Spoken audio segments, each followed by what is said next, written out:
Hello students, welcome back to the channel educational galaxy. हम कर रहे हैं क्लास 9th मैथ्स का chapter number 8 that is quadrilaterals. इससे लास्ट वीडियोस में हमने इस चैप्टर का इंट्रोडक्शन देखा था और थ्योरम 8.1, 2 एंड 3 को डिस्कस किया था। सबके लिंक डिस्क्रिप्शन में अवेलेबल है। आज हम करेंगे थ्योरम नंबर 8.4 जो कहती है in a parallelogram opposite angles are equal. किसी भी पैरेललोग्राम के जो अपोजिट एंगल्स होते हैं वो इक्वल होते हैं। तो सबसे पहले हम एक पैरेललोग्राम बना लेते हैं एंड गिवन लिख लेते हैं और टू प्रूफ भी लिख लेते हैं। फिर देखते हैं हम इसको कैसे प्रूफ कर सकते हैं। तो हमने यहाँ पे ये एक ABCD एक पैरेललोग्राम बना लिया और सेम चीज हमने गिवन में लिख ली। अब क्योंकि ABCD एक पैरेललोग्राम है तो अपोजिट साइड्स इक्वल होंगी, मींस AB इक्वल होगा CD के एंड BC इक्वल होगी AD के। देन टू प्रूव हमें प्रूफ क्या करना है, एंगल A जो है वो एंगल C के इक्वल आ जाए, ये वाला एंगल इसके इक्वल आ जाए एंड एंगल B जो है वो एंगल D के इक्वल आ जाए। ये चीज हमें प्रूफ करनी है। तो इसके लिए हमें छोटी सी कंस्ट्रक्शन करनी पड़ेगी। सबसे पहले हम BD को ज्वाइन करेंगे तो हमारा जो पूरा पैरेललोग्राम है वो 2 ट्राइंगल्स में डिवाइड हो जाएगा। ये हमने कंस्ट्रक्शन कर ली, BD को हमने ज्वाइन कर लिया और अब हमारा जो पैरेललोग्राम है वो 2 ट्राइंगल्स में डिवाइड हो गया, triangle ABD and triangle BDC। अगर हम इन दोनों ट्राइंगल्स को कॉन्ग्रेंट प्रूफ कर दें तो एंगल A हम इजीली इक्वल लिख सकते हैं एंगल C के बाय CPCT। तो सबसे पहले हम इन दोनों ट्राइंगल्स को कॉन्ग्रेंट प्रूफ करेंगे। तो अब हम देखते हैं हम इन दोनों ट्राइंगल्स को कॉन्ग्रेंट कैसे कर सकते हैं।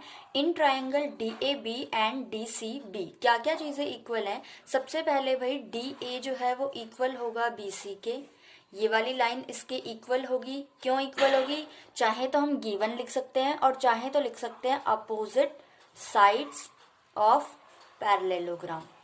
पैरेललोग्राम की अपोजिट साइड्स इक्वल होती हैं।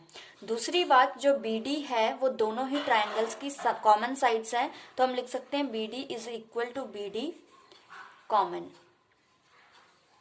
And third thing is AB जो है वो CD के इक्वल होगा, AB इक्वल होगा CD के।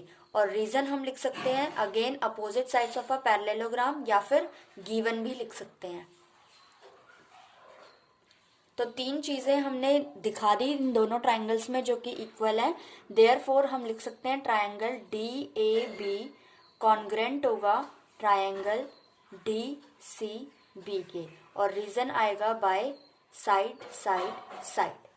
दोनों ट्राइंगल्स कॉन्ग्रेंट हो चुके हैं। अब हमें पता है जो एंगल A है वो फर्स्ट वाले ट्राइंगल का पार्ट है एंड एंगल C जो है वो सेकेंड वाले ट्राइंगल का पार्ट है। तो ये दोनों भी आपस में इक्वल हो जाएंगे बाय CPCT।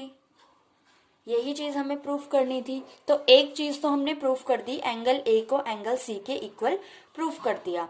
अब बची हमारी सेकेंड चीज जो है एंगल B को हमें एंगल D के इक्वल प्रूफ करना है। तो अगेन हमें इसमें कंस्ट्रक्शन करनी पड़ेगी।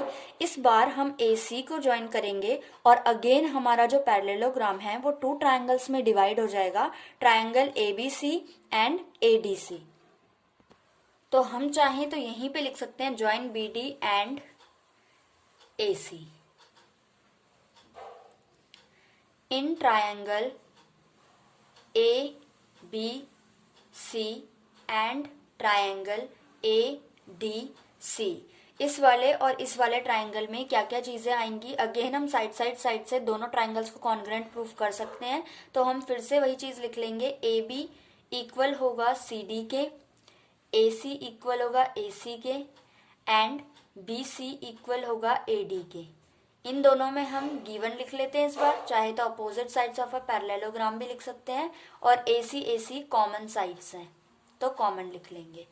अब हम 3 चीजें इक्वल प्रूफ कर चुके हैं, इसलिए हम लिख सकते हैं therefore triangle ABC is congruent to triangle ADC by SSS।